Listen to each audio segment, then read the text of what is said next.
শুভেচ্ছা। বাঙালিয়ানার প্রদোষের সংবাদে স্বাগত।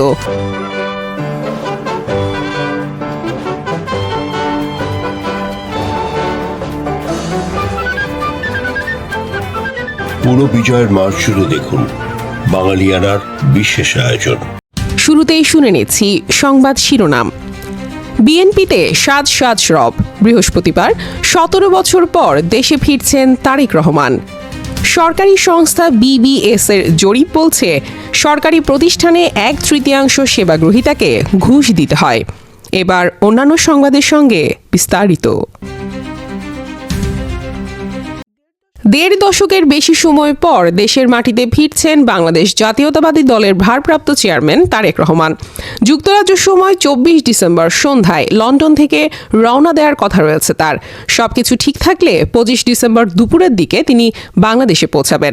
এ সময় তার সঙ্গে থাকবেন স্ত্রী জুবাইদা রহমান ও কন্যা জাইমা রহমান। তারেক রহমানের প্রত্যাবর্তন ঘিরে রাজধানীতে ব্যাপক প্রস্তুতি নিয়েছে বিএনপি। দলটির পক্ষ থেকে জানানো হয়েছে, তাকে বরণ করে নিতে ঢাকায় স্মরণকালের অন্যতম বড় গণসংবর্ধনার আয়োজন করা হয়েছে। বিমানবন্দর থেকে সরাসরি রাজধানীর কুড়িল সংলগ্ন পূর্বাচল হাইওয়ে এক্সপ্রেস এলাকায় যাবেন তিনি। সেখানে অনুষ্ঠিত হবে এই সংবর্ধনা অনুষ্ঠান। বিএনপি নেতাদের আশা, এই আয়োজনে দেশের বিভিন্ন প্রান্ত থেকে বিপুল সংখ্যক নেতাকর্মী ও সমর্থক উপস্থিত হবেন। তাদের মতে, অংশগ্রহণের দিক থেকে এটি অতীতের সব রাজনৈতিক সমাবেশ ও সংবর্ধনাকে ছাড়িয়ে যেতে পারে।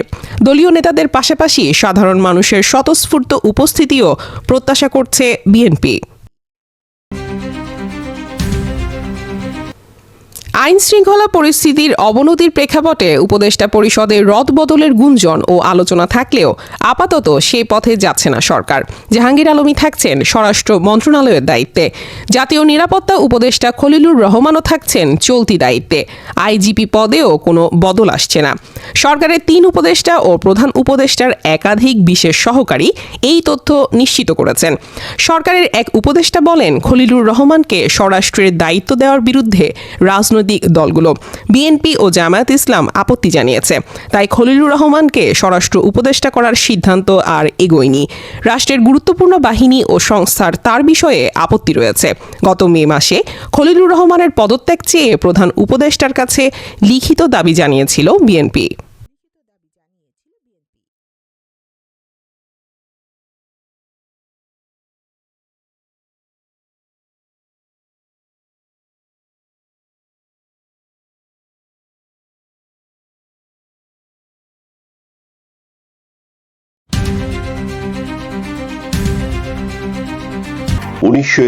সালের ডিসেম্বর ধীরে ধীরে বৃদ্ধি পাচ্ছিল বাংলার মুক্তাঞ্চলের মানচিত্র। অবস্থা বেগতিক দেখে পাকিস্তানি হানাদার বাহিনীও বাড়াচ্ছিল হিংস্র নৃশংসতার থাবা।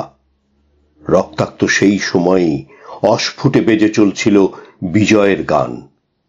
সারা বিশ্বের ইথারে ইথারে উচ্চারিত হচ্ছিল বজ্র নির্ঘোষে একটি নাম, যে নাম মাথা নত করতে জানে না। রক্ত স্নাত সে নাম বাংলাদেশ। বাংলার বিজয়ের ক্ষণগণনায় আজ 24 ডিসেম্বর। বাংলাদেশের স্বাধীনতা ঘোষণার পর 26 মার্চ থেকে যারা প্রশাসনিক পদে আসীন থেকে হানাদার বাহিনীকে প্রত্যক্ষভাবে সহায়তা করেছে, তাদের মধ্যে গভর্নর ডাক্তার AM মালিক, তার মন্ত্রী ও কর্মকর্তা সহ 30 জনকে গ্রেপ্তার করা হয়। পুলিশ দপ্তর এদিন প্রেস বিজ্ঞপ্তিতে জানায়, 25 মার্চ পরবর্তী সময়ে দখলদার পাক বাহিনীর বর্বরতার দোষর শতাধিক ব্যক্তিকে গ্রেপ্তার করা হয়েছে। 54 জন বিশিষ্ট বুদ্ধিজীবী এক যুক্ত বিবৃতিতে ঢাকা নগরী সহ বাংলাদেশের বিভিন্ন স্থানে পাক বাহিনী ও তাদের সহযোগীরা যে নৃশংস হত্যাকাণ্ড চালিয়েছে তার পূর্ণ তথ্য উদ্ঘাটনের সর্বাত্মক প্রচেষ্টা চালানোর জন্য বাংলাদেশ সরকারের প্রতি দাবি জানান।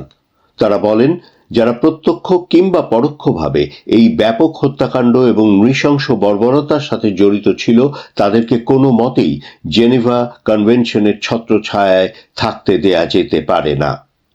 যুক্ত বিবৃতিতে স্বাক্ষর করেন কবি সুফিয়া কামাল, সৈয়দ আলী আহসান, জয়নুল আবেদিন, কামরুল হাসান, সমর দাস, ABM মুসা, কামাল লোহানী, ফয়েজ আহমেদ প্রমুখ। বাংলাদেশের সশস্ত্র বাহিনীর প্রধান সেনাপতি কর্নেল MAG ওসমানী এদিন সন্ধ্যায় ঢাকা বিমানবন্দরে এসে অবতরণ করেন। বাংলাদেশ ছাত্র সংগ্রাম পরিষদের নেতারা এক সাংবাদিক সম্মেলনে বলেন, স্বাধীন বাঙালি জাতির জনক বঙ্গবন্ধু শেখ মুজিবুর রহমানের মুক্তি ছাড়া স্বাধীনতা সম্পূর্ণ হবে না। নেতাকে পাকিস্তান সেনাবাহিনীর হাত থেকে মুক্ত না করা পর্যন্ত সংগ্রাম অব্যাহত থাকবে। ভারতের পররাষ্ট্রমন্ত্রী সর্দার শরণ সিং লন্ডনে এক সাংবাদিক সম্মেলনে বলেন, ভুট্টো যদি গণতান্ত্রিক ব্যবস্থার প্রতি আস্থা পোষণ করেন তবে অবিলম্বে আওয়ামী লীগ নেতা শেখ মুজিবুর রহমানকে মুক্তি দেওয়া উচিত। জাকার্তার জনপ্রিয় একটি দৈনিকের সম্পাদক সহ সহস্রাধিক মানুষের একটি মিছিল সে দেশের পররাষ্ট্র মন্ত্রণালয়ের সামনে এক সমাবেশ আয়োজন করে এবং বাংলাদেশকে স্বীকৃতি দানের জন্য তাদের সরকারের কাছে দাবি জানায়। 16 ডিসেম্বর পর্যন্ত পাকিস্তানে প্রেরণের লক্ষ্যে বিভিন্ন ব্যাংক থেকে যে সমস্ত bank draft, mail transfer, telegraphic transfer issue করা হয়েছিল সে সমস্ত টাকা প্রেরণ বাতিল করে ব্যাংকগুলোর আন্তর্জাতিক লেনদেন সম্পর্কিত কয়েকটি নির্দেশনা জারি করে বাংলাদেশ সরকার। নয়াদিল্লিতে কর্তৃপক্ষীয় সূত্রে জানা যায়, এ যাবৎ বাংলাদেশের বিভিন্ন অঞ্চলে প্রায় 89,000 পাকিস্তানি সৈন্য মিত্রবাহিনীর কাছে আত্মসমর্পণ করেছে। বিবিসির এক খবরে বলা হয়, পাকিস্তানের প্রেসিডেন্ট ভুট্টো বাংলাদেশে সামরিক বিপর্যয় ও পশ্চিম পাকিস্তান ভারত সীমান্ত বরাবর যুদ্ধ বিরতি সম্পর্কে তদন্তের জন্য 62 সালে গঠিত শিক্ষা নীতি কমিশন প্রধান বিচারপতি হামিদুর রহমানের নেতৃত্বে একটি তদন্ত কমিশন গঠন করেছে। চীন সরকার ঢাকাস্থ তাদের কনসুলেটটি এদিন বন্ধ করে দেবার সিদ্ধান্ত নেয়।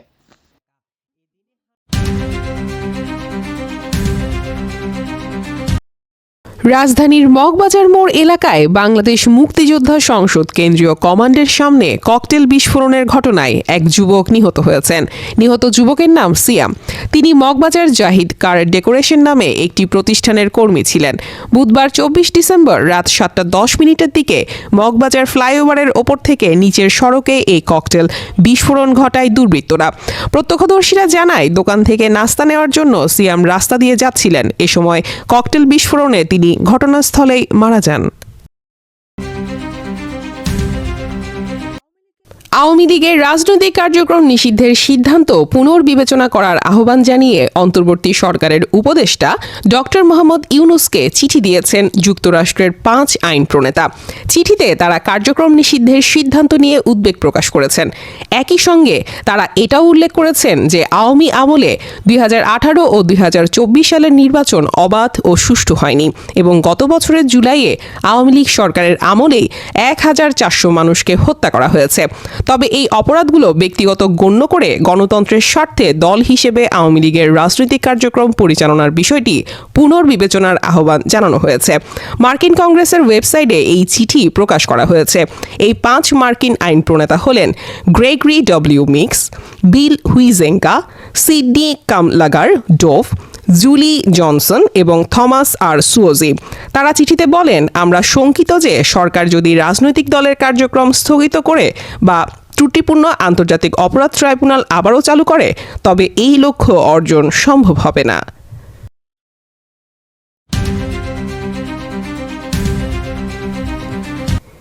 ঋণ খেলাপির তালিকা থেকে নাম কাটতে নাগরিক ঐক্যের সভাপতি মাহমুদুর রহমান মান্নার করা রিট আবেদন খারিজ করেছেন হাইকোর্ট। এতে আসন্ন ত্রয়োদশ সংসদ নির্বাচনের অংশ নেওয়ার ক্ষেত্রে বাধার মুখে পড়লেন তিনি। হাইকোর্টের এ আদেশের ফলে আসন্ন জাতীয় সংসদ নির্বাচনে তিনি অংশ নিতে পারবেন না বলে জানিয়েছেন রাষ্ট্রপক্ষের আইনজীবী deputy attorney general Mohammad Shafiqur Rahman. Bangladesh ব্যাংকের ঋণ খেলাপির তালিকা থেকে নাম বাদ দেওয়ার নির্দেশনা চেয়ে মাহমুদুর রহমান মান্না রিট করেছিলেন। 24 ডিসেম্বর বিএনপি জানায় তারা বগুড়া 2 আসনটি মাহমুদুর রহমান মান্নার জন্য সমঝোতার ভিত্তিতে ছেড়ে দিয়েছে।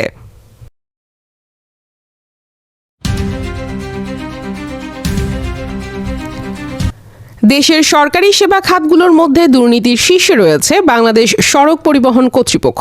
বাংলাদেশ পরিসংখ্যান ব্যুরোর সিটিজেন পারসেপশন সার্ভে 2025-এর চূড়ান্ত প্রতিবেদনে এই তথ্য উঠে এসেছে। জরিপ অনুযায়ী বিআরটিএতে সেবা নিতে গিয়ে অন্তত 63.29% নাগরিক দুর্নীতির শিকার হয়েছেন। প্রতিবেদনে আরও দেখা যায়, দুর্নীতির তালিকায় বিআরটিএর পরেই রয়েছে আইন প্রয়োগকারী সংস্থা এবং পাসপোর্ট অফিস। জরিপে অংশগ্রহণকারী 31.67% নাগরিক গত 12 মাসে কোনো না কোনো সরকারি সেবা নিতে গিয়ে সরাসরি ঘুষ দিয়েছেন বলে স্বীকার করেছেন।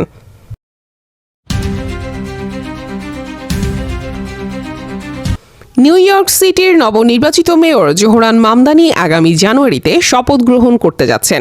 তাকে শপথ বাক্য পাঠ করাবেন state attorney general Letitia James এবং তার সহকর্মী ডেমোক্রেটিক সোশ্যালিস্ট ও ভার্মন্টের সিনেটর বার্নি স্যান্ডার্স।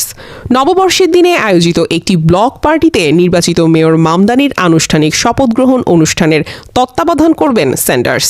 আর তার মেয়াদ আনুষ্ঠানিকভাবে শুরু হওয়ার সঙ্গে সঙ্গে অর্থাৎ মধ্যরাতে মামদানিকে আনুষ্ঠানিকভাবে শপথ বাক্য পাঠ করাবেন লেটিশিয়া জেমস।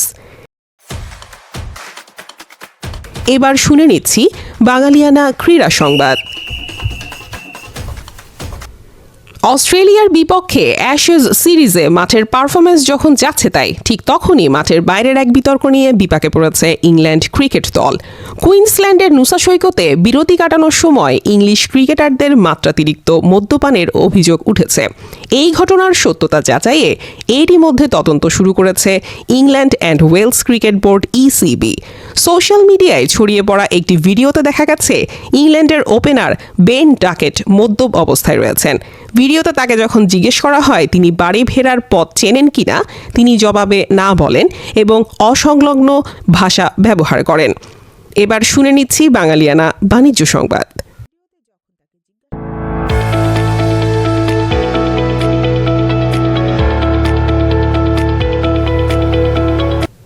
বিমা খাতে স্বচ্ছতা, বুদ্ধি ও পেশাদারিত্ব নিশ্চিত করতে নতুন নির্দেশনা জারি করেছে বিমা উন্নয়ন ও নিয়ন্ত্রণ কর্তৃপক্ষ। নতুন সার্কুলারের মাধ্যমে নন লাইফ বিমা খাতে আর কোনো ব্যক্তি এজেন্ট থাকবে না এবং উন্নয়ন কর্মকর্তাদের বেতন ও সুবিধা দিতে হবে নির্ধারিত পে স্কেল অনুযায়ী।